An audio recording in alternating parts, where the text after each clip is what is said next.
It's been reported in the last few hours that the Seahawks have interviewed Chip Kelly for the offensive coordinator's role. And I wanted to spend a bit of time talking about that today because the main reason why, throughout the process of replacing Pete Carroll, I wanted the Seahawks to focus on an offensive minded head coach was to avoid this exact situation.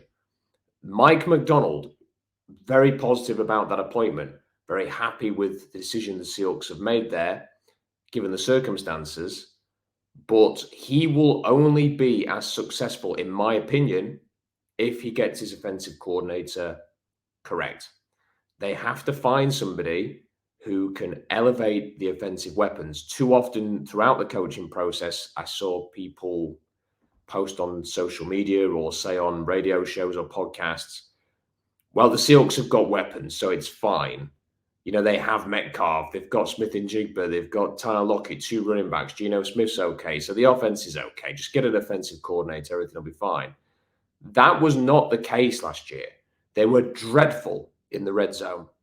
They were not they were not good enough on third down. They just did not make the most of their weapons. You'd have you could go a whole game where DK Metcalf had like a target until the dying embers of the game. Those are the kind of things that will hold the Seahawks back as much as anything. They have to unlock the skill players on the roster to max out their potential. They did not do that last year under Shane Waldron, and whoever replaces Shane Waldron has to do a better job. Now, Chip Kelly, I just don't see the appeal there at all. And I'm sure if he ends up getting the job, that people will reason away, well, okay, we'll give him a chance, stuff like that. But this is a guy who, a long time ago now at Oregon, had success because he just had insane athletes on the Oregon team. They would play incredibly quick, so you don't snap the ball, make the play, run up to the line, snap the ball. It was 100 mile an hour. And a lot of teams just couldn't handle the speed. He then got the job with the Eagles and tried to do that in Philadelphia, and it was a total epic failure. So then he goes to the 49ers after he's fired by the Eagles, and it just doesn't work either. He ends up back in college football. He's with UCLA, and well, the defensive output with the Bruins has not been anything to write home about, has it? So, you know, he had a decent time of it with Zach Charbonnet, DTR, Bobo in 2022. But at no point did you watch the UCLA offense and go, wow, this is innovative. This is highly creative. This is the kind of thing I'd love to see in Seattle or in the NFL period. It's very hard to imagine Chip Kelly coming to Seattle and crafting the kind of offense that could lead this team to a Super Bowl. To me, that's the kind of appointment that in a year's time, we'll be wondering how long do we have to put up with this offense before we move on. We'll be constantly talking about, like the Eagles did for the last 6 weeks of the regular season, who is out there who could come in and replace Chip Kelly. And if the intention is to draft and develop a quarterback, what evidence is there that Chip Kelly can even do that? So I wouldn't say it's a concern. I think sort of interviewing him is fine. I don't really see what the appeal is. His name has been connected to Seattle for a while. I was told by somebody I trust that Dan Quinn and Chip Kelly would have been a package deal in Seattle, which worried me at the time. And now I'm worried that, you know, Schneider really believes in Chip Kelly, and that's why they've had the interview. But they've got to get this right. Now, I will also admit that, you know, me saying they've got to get this right, it's very hard for me or anybody else to say what quantifies getting it right. I have no idea whether Tanner Engstrand is a good play caller. I can look at the Detroit offense and say, I'd quite like that. And I would be willing to take a chance on a Tanner Engstrand type to try and get Detroit's offense. But I have absolutely no idea whether he's capable of just transferring that over. He isn't Ben Johnson, he's Tanner Engstrand. Can he do all of the things that Ben Johnson can do simply just because he's been around the guy and worked with the guy? Maybe, maybe not. There's no guarantee there. And, He's not just calling the plays. They're talking about someone who can build an offense. So there's a risk factor there, even though I think you could justifiably roll the dice on someone like that because you might end up with Detroit's offense, which is for me very exciting and very intriguing.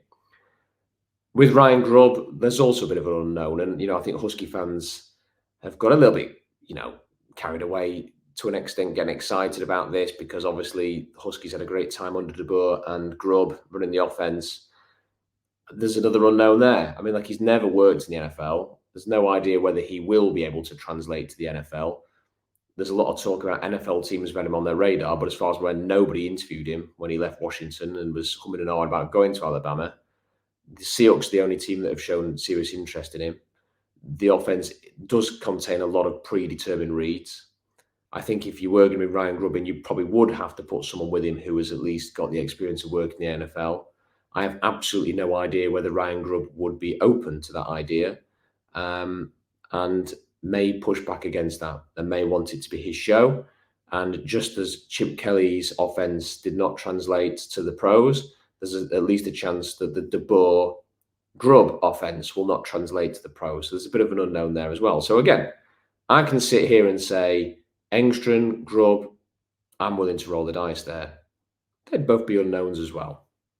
And again, this is part of the problem that there is no obvious candidate to be offensive coordinator. There's no head coach who has been a really good coordinator in the past who has just been fired that you can go and get. Arthur Smith was probably the one. And as much as you might think about what happened with him with the Falcons, he did do a good job at Tennessee.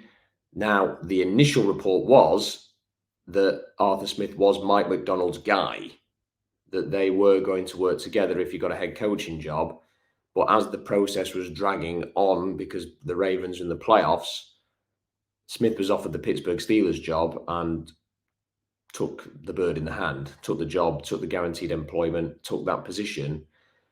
I do worry a little bit with hindsight, and I guess I totally understand that Arthur Smith would have been a bit of an underwhelming hire for Seahawks fans, but I partly wishes he could have just held out for a few more days and they could have got him to Seattle, because if nothing else, we've seen him call plays, we've seen him have some success on offense in Tennessee. He may be a horrendous head coach, as shown by Atlanta. And I don't think that was a horrendous head coaching job they did in Atlanta. I just don't think he's perhaps cut out for that kind of role. You could have brought him in and I don't think anybody rushing to hire him away from you for the next few years, so you could have had a bit of security there. So I think that's probably a bit of a disappointment. And, there are not a ton of other candidates out there, which is why Shane Waldron's gone straight back into employment, why Luke Getsy's gone straight back into employment, why people are actually chasing Cliff Kingsbury. 2 teams wanted to hire him, at least 2. There are not many great options out there. And again, that was part of my concern with appointing a defensive-minded head coach, because I think, as we're seeing with the defensive coordinators who are being appointed, the Ravens just went and got Zachary Orr. The Dolphins went and got Anthony Weaver. I think both of those 2 guys are very impressive when you listen to them. There are other people who've been appointed as well to be defensive coordinators who you think, yeah, fair enough. And I do think a complementary defense with an explosive offense is the best way to win. So I'm not suggesting for a second that the Seahawks should have gone with, I don't know, Mike Kafka as head coach instead or anything like that. But it is just a little bit of a concern that it's now Wednesday, February the 7th, and they're interviewing people like Chip Kelly. And this is, I don't think there's anything wrong with it dragging on. Somebody had mentioned to me that it was going to be a thorough search and that the coordinator chase would go into this week. If I could even go beyond the Super Bowl, depending on who they want to speak to. But there are not a long list of candidates out there. And I'm intrigued to see who they ultimately go for. People are saying Eric Bieniemy. There's just something about Bieniemy, isn't there, that it's hard to get behind, because this is a guy who, for years and years, it was he's not getting a job because of race and stuff like this. And then eventually people got their head around the fact that, well, actually, there might be some character reasons why he's not getting a job. He then decides to leave the Chiefs to try and make things happen. He goes to the Commanders, did okay for half a season. Things fell apart at the end. Didn't get any head coaching interviews apart from the Commanders doing an in-house one. Hasn't, as far as I'm aware, done any offensive coordinator interviews anywhere. He's basically going to get fired by the Commanders any day now. Yeah, it just, there is something there that people don't like. And the Seahawks are making a big thing about culture. I just don't see that one happening. And I suppose the other thing that sort of adds to the little bit of, whether it's intrigue or fear or anxiety with this, is that there was all the reports a few days ago about the Seahawks were blocked from speaking to Mike Kafka. You know, we had talked a bit about if Kafka couldn't get the job, could they maybe get him as a coordinator? It seems that they tried to do that, but the Giants said no. Probably for the same reason that the Seahawks are now thinking, there's not many great options out there. The Giants probably feeling similar, although they do have an offensive-minded head coach.